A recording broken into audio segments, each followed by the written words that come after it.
For the kingdom of heaven is like the landowner who went out early one morning to hire workers for his vineyard. He agreed to pay the normal daily wage and sent them out to work. At 9 o'clock in the morning, he was passing through the marketplace and saw some people standing around doing nothing. So he hired them, telling them he would pay them whatever was right at the end of the day. So they went to work in the vineyard at noon, and again at 3 o'clock he did the same thing. At 5 o'clock that afternoon he was in town again and saw some more people standing around. He asked them, "Why haven't you been working today?" They replied, "Because no one hired us." The landowner told them, "Then go out and join the others in my vineyard." That evening he told the foreman to call the workers in and pay them, beginning with the last workers first. When those hired at 5 o'clock were paid, each received a full day's wage. When those hired first came to get their pay, they assumed they would receive more. But they, too, were paid a day's wage. When they received their pay, they protested to the owner. "Those people worked only 1 hour, and yet you've paid them just as much as you paid us who worked all day in the scorching heat." He answered one of them, "Friend, I haven't been unfair.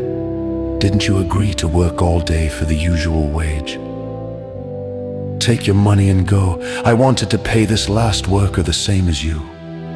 Is it against the law for me to do what I want with my money? Should you be jealous because I am kind to others? So those who are last now will be first then, and those who are first will be last." As Jesus was going up to Jerusalem, he took the 12 disciples aside privately and told them what was going to happen to him. "Listen," he said, "we're going up to Jerusalem, where the Son of Man will be betrayed to the leading priests and the teachers of religious law. They will sentence him to die. Then they will hand him over to the Romans to be mocked, flogged with a whip, and crucified. But on the 3rd day he will be raised from the dead." Then the mother of James and John, the sons of Zebedee, came to Jesus with her son. She knelt respectfully to ask a favor. "What is your request?" he asked. She replied, "In your kingdom, please let my 2 sons sit in places of honor next to you, one on your right and the other on your left." But Jesus answered by saying to them, "You don't know what you are asking. Are you able to drink from the bitter cup of suffering I am about to drink?" "Oh yes," they replied, "we are able." Jesus told them, "You will indeed drink from my bitter cup, but I have no right to say who will sit on my right or my left. My Father has prepared those places for the ones he has chosen." When the 10 other disciples heard what James and John had asked, they were indignant.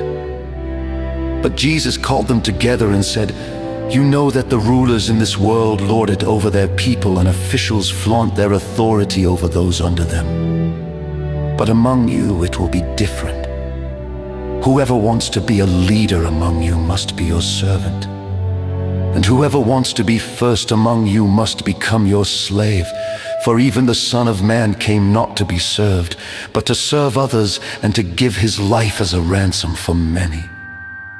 As Jesus and the disciples left the town of Jericho, a large crowd followed behind. 2 blind men were sitting beside the road.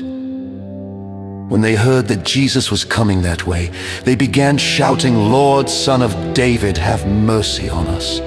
"Be quiet."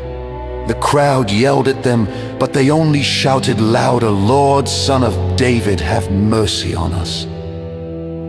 When Jesus heard them, he stopped and called, "What do you want me to do for you?" "Lord," they said, "we want to see." Jesus felt sorry for them and touched their eyes. Instantly they could see. Then they followed him.